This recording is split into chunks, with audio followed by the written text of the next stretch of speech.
ఈసారి కూడా మన పార్టీ ఎన్నికల్లో ఘన విజయాన్ని సాధించడానికి కారణం ప్రజలకు మన పార్టీ మీద ఉన్న నమ్మకం. ఇక ముందు కూడా ఆ నమ్మకాన్ని వమ్ము చేయకుండా మన జీవితాల్ని నిస్వార్థంగా ప్రజాసేవకి అంకితం చేయాలని మీ అందరినీ కోరుకుంటున్నాను. తీర్మానం చదవండి. ఇప్పటిదాకా మన పార్టీ కోసం తన జీవితాన్ని అంకితం చేసిన మన పార్టీ అధ్యక్షులు శ్రీ వెంకటేశ్వరరావు గారిని తిరిగి అసెంబ్లీ నాయకుడిగా అంటే ముఖ్యమంత్రిగా ఏకగ్రీవంగా ఎన్నుకోవాలని తీర్మానించడమైనది.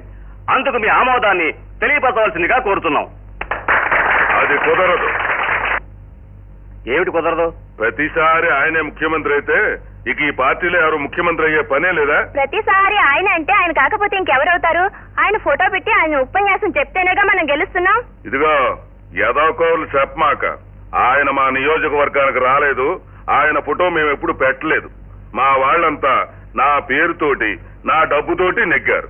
అంచేత ఈసారి ఏమైనా సరే దశకంఠరావు చీఫ్ మినిస్టర్ చేయాల్సిందే. కుదరదండి. దశకంఠరావు ముఖ్యమంత్రి అవడం ఏమిటి? ఓయ్, ఎక్కువ తక్కువగా మాట్లాడుకో. బోడి 300 ఓట్లతో నెగ్గావు. తగ్గు. దొరవారు, మీ ధోరణి ఏం బాగుంటలేదు. దయచేసి నా మాట వినండి. మనలో మనకు ఇలాంటి గొడవలు వచ్చాయని తెలిస్తే ప్రజల్లో చాలా చులకనైపోతామండి. దీనికి ఏదైనా పరిష్కార మార్గం ఆలోచించండి. పోనీ మీరే చెప్పండి. నన్ను చెప్పమంటారా? సరే, వీళ్ళందరూ చెప్పినట్టు మీ పక్కన 100 మంది ఉన్నారు, నా పక్కన 55 మంది ఉన్నారు. అందుచేత ముఖ్యమంత్రి పదవి మీరే తీసుకోండి. నాకేం అభ్యంతరం లేదు. కాకపోతే ఆ సెకండ్ ముఖ్యమంత్రి పదవిని చూసారా, అదేనండి హోంమంత్రి, అది మాత్రం మా దశకంఠరావుకి ఇచ్చేయాలి. అంతే. ఏంటి దశకంఠరావు హోమ్ మినిస్టరా? ఏటి ఆశ్చర్యపోతా? నీ ఇల్లేదో కూలిపోయినట్టు. అతను క్రిమినల్. అతని మీద క్రిమినల్ కేసులు ఉన్నాయి. నువ్వు ఉండవయ్యా. అతని మీద కేసు పెట్టింది ఎవరో? ప్రభుత్వం. ప్రభుత్వం అంటే ఎవరో? మన అందరమును. అవన్నీ ఇతరులా చేసుకుంటే పోతే. ఇదిగో దీనికి కూడా మీరు ఒప్పుకోకపోతే నేను మాత్రం పోతాను. లేవయ్యా దశకంఠరావు. ఎందుకు అలా ఆవేశపడిపోతారు? కొంచెం ఉండండి. చూడండి, ఇంతవరకు నేను ఏ నిర్ణయాలు తీసుకున్నా నా మీద నమ్మకంతో మీరు ఏమీ ఎదురు చెప్పకుండా అన్నిటికీ ఆమోదిస్తూ వచ్చారు. ఈసారి కూడా నా మాట వినండి. దశకంఠరావు అనే హోమ్ మినిస్టర్ ఇచ్చారు.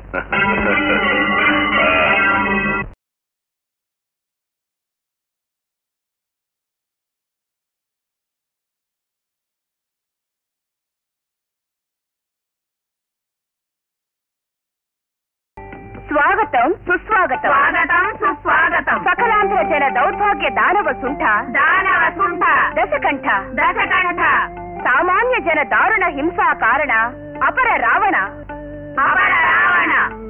స్వాగతం సుస్వాగతం. స్వాగతం సుస్వాగతం. సహోదర స్వాగతం. పదవీ వ్యామోహ పరాయణ దౌర్భాగ్య నారాయణ స్వాగతం సుస్వాగతం.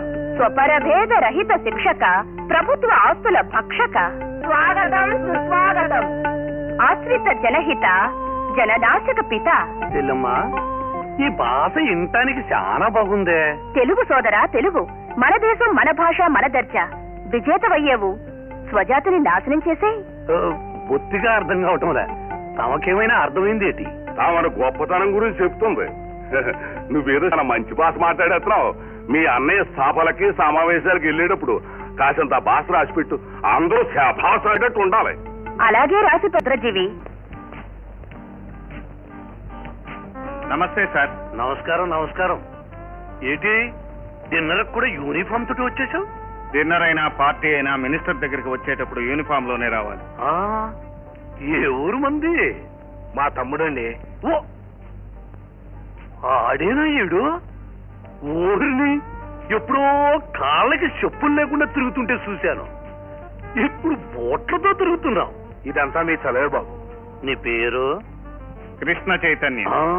మంచి ఎమోషన్ గా ఉంది. మనిషి కూడా ఎమోషనేనా? కాదండి, చాలా నెమ్మదస్తుడు. పిచ్చి దొరగారా? రండి. వారు సారా కాంట్రాక్టర్. పిచ్చి దొరగారు. చీకటడితే చాలు సారా తాగేవాడు ఎవడైనా మహానుభావుడు. నోటితో మా దొరగారి పేరు చెప్పుకుని నోటితో మందు వచ్చుకోవాలండి. మా బాయ్ ఉన్నారు కదండి, ఈరున్నారు కదండి, ఈరండి రైట్ హ్యాండ్ అండి. అంతెందుకు సార్, పార్టీకి ఎన్ను పోసనాలు చూడండి అదండి. అయ్యగదు నా గురించి మొక్క. నేను ఇక్కడ ఉన్నా లేకపోయినా ఆయన గారు ఇక్కడ ఉన్నారంటే నేను ఇక్కడ ఉన్నట్టే లెక్క. నా భాష నీకు అర్థమైందా? ఉండరా చూసుకో. ఈయన సిమెంట్ సుబ్బారావు. ఈ జిల్లాలో ఏ గవర్నమెంట్ బిల్డింగ్ కట్టినా ఈయన కంపెనీ సిమెంటేనండి. ఈయన ఇంటికి మాత్రం ఏరియా కంపెనీదండి. అంతెందుకండి, ఈయన ఉన్నాడు కదండి, మా బాయ్ ఉన్నాడు కదండి, ఈయనండి హ్యాండ్లు అయిపోయినాయండి. బాగా ఇదండి అదండి. విన్నావుగా, చూసుకో. అయ్యో ఒక్క మొక్క నువ్వు ఉండరా. వీడికి మద్రాసులో సినిమా యాక్టర్లందరూ తెలుసు. వారానికి ఒకసారి మద్రాసు వెళ్తాడండి. వచ్చేటప్పుడు ఒక చక్కెర వేసుకొస్తాడండి. షీల్డ్ అండి, షీల్డ్. వీడికి 2 సినిమా వాళ్ళు ఉన్నాయి, రంభా ఓరోసి. నా ఊక తెలిసి బుకింగ్ లో టికెట్ అమ్మగా నేను చూడలేదండి. అండోయ్, గవర్నమెంట్ పిచ్చిది కాదండి. అందుకే ఎప్పుడు ఒక ఆలు మూసి కోర్టులో ఉంచుద్దండి, ఒకటి రన్నింగ్ లో ఉంచుద్దండి. కాబట్టి ఈయన కూడా జాగ్రత్తగా చూసుకో. నా భాష నీకు అర్థమైందా? భయమావు బాయ్ పిలుస్తున్నాడు. నమస్కారం అండి. ఈవిడ సుశీలాబాయి. ఈ ఊళ్ళో ఎక్కడ ఆడవాళ్ళ మీటింగ్ జరిగినా ఈవిడి గారి స్పీచ్ ఖాయమండి. పొరపాటున ఏ మొగోడన్నా ఈవిడ స్పీచ్ అన్నాడు అనుకోండి, అంతే పడిపోయినట్టేనండి. అన్నట్టు ఈవిడ దగ్గర 50-60 మంది ఆడపిల్లలు ఉన్నారండి. వాళ్ళందరూ ఈవిడ ఫ్రెండ్స్ అండి. ఈవిడ మా బాయ్ ఫ్రెండ్ అండి. కాబట్టి వీళ్ళందరినీ బాగా చూసుకో. నా భాష నీకు అర్థమైపోయినట్టు.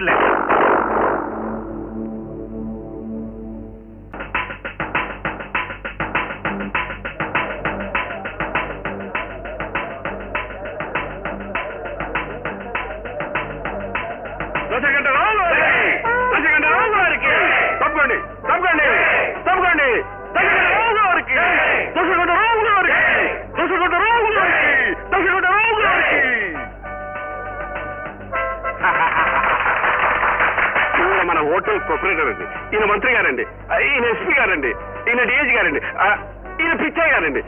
దశరథ రావు గారికి